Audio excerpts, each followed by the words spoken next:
আসসালামু আলাইকুম। তো আজকে আমি ভর্তা করতেছি পাটায় বেটে।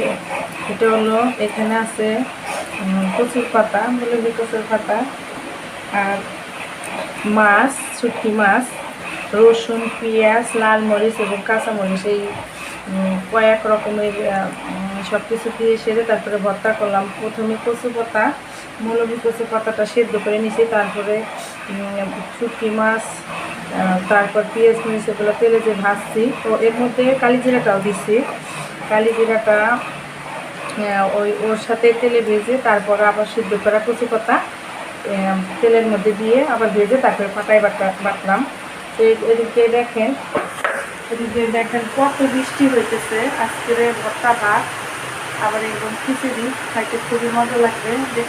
দেখেন কি সুন্দর বৃষ্টি হইতেছে বাইরে।